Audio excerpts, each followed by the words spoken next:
Entrando agora em configuração, clicando aqui, ó, no botãozinho gerenciar, ele vai vir pra gente aqui todas as etapas, né, todas as pipelines que a gente tem hoje no nosso Kanban. E quando a gente clica em alguma delas para configurar, ele vai abrir outras opções pra gente. Então, nessas opções a gente tem a etapa aqui geral, que basicamente a gente consegue mudar a cor da pipeline. Por exemplo, aqui eu vou botar amarelo. Conseguimos botar a visibilidade dela, quem que pode ver, né, se é aberto ou se é restrito a determinadas pessoas. E também colocar aqui um padrão de negócio. E seria basicamente o quê? Qual que é o padrão de moeda que vai ser usado aqui? Qual que é o valor obrigatório caso venha entrar um lead numa etapa de ganho, ou um motivo obrigatório caso ele venha entrar numa etapa de perda. E aí também tem a questão aqui das etapas, que a gente consegue visualizar as nossas etapas. Eu vou clicar aqui, por exemplo, na etapa em contato. Quando a gente clica em uma etapa, a gente consegue configurar toda essa etapa. Então, a gente consegue colocar, por exemplo, a identidade dela. Consegue colocar a cor, consegue colocar também o tipo de etapa, se é uma etapa normal, uma etapa de ganho, uma etapa de perca. Consegue colocar limites de SLA, consegue colocar aqui, por exemplo, chance de fechar, uma porcentagem. Consegue colocar, por exemplo, o prazo máximo de etapa para ficar ali dentro da etapa, o máximo de conversa nessa etapa que pode ter, ou dias até virar um alerta. A gente também tem a opção de filtrar o que pode entrar nessa etapa aqui do nosso funil. Tem a opção aqui de entrada. Quando a gente habilita, seria basicamente o quê?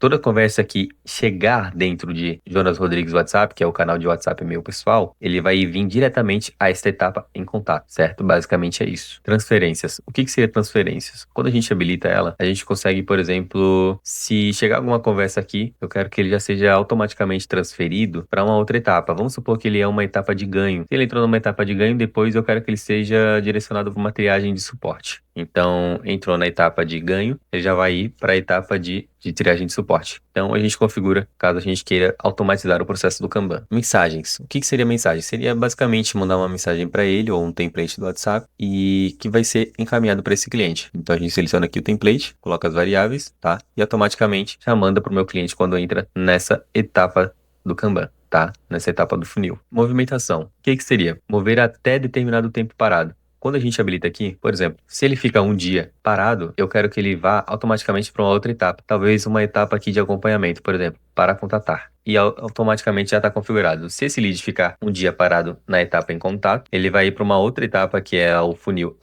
acompanhamento para contatar. Atribuições. Basicamente, caso entre na etapa, a gente consegue colocar uma atribuição automática. Exemplo, entrou na etapa em contato, eu quero que ele seja atribuído ao Jonas e seja atribuído ao time de vendas. E eu quero que adicione já determinadas etiquetas de meu interesse. Ciclo de vida. O que seria o ciclo de vida? Seria basicamente promover o status do nosso lead quando ele chega aqui. Então, se ele chegou, por exemplo, na etapa em contato, eu sei que ele é um lead que está sendo contatado. E eu vou dar uma determinada pontuação para ele, que a gente chama de lead score. Então, sei lá, vou colocar 30, né? A gente consegue colocar a pontuação 30 até 100. E aí a gente configura isso aqui. Conversões. Conversões é um ponto muito importante. Por quê? Porque aqui, quando a gente configura, a gente consegue colocar o traqueamento de pixel, seja ele Google Ads ou Meta Ads, ok? Então, por exemplo, se o lead ele chega numa etapa de ganho, a gente consegue mandar traqueamento para o pixel da Meta, por exemplo, de lead qualificado. E aí a gente seleciona aqui o nosso pixel que vai estar disponível. Checklist basicamente seria um checklist sobre tarefas. A gente consegue adicionar tarefas, né, para determinado cliente quando chega nessa determinada etapa. E aqui em perigo, basicamente, é excluir a etapa. Motivos de perda. Basicamente, o que seria? A gente deixa motivos de perdas pré-definidos para serem preenchidos ou adicionados dentro ali do nosso Kanban. Então, por exemplo, se o lead foi perdido, eu posso deixar aqui modelos pré-prontos para estar utilizando lá, ao invés de precisar sempre digitar manualmente. Acesso. Basicamente, a gente consegue configurar os acessos aqui também, né, sobre a questão de etapas do funil, e a gente consegue configurar também o acesso do funil. Então, são dois tipos de acesso que a gente consegue configurar, tá? Então, tem a etapa aqui aberto, restrito, se dá para habilitar também a edição cruzada, ou seja, dá para o membro poder mover o card do outro, e consegue também colocar aqui os membros e funções desses membros para estarem sendo disponíveis para usar essa etapa do Kanban. E aí conseguiu colocar como visualizador, como atendente, ou seja, membro, né? E o administrador. Na parte avançada a gente consegue excluir essa etapa.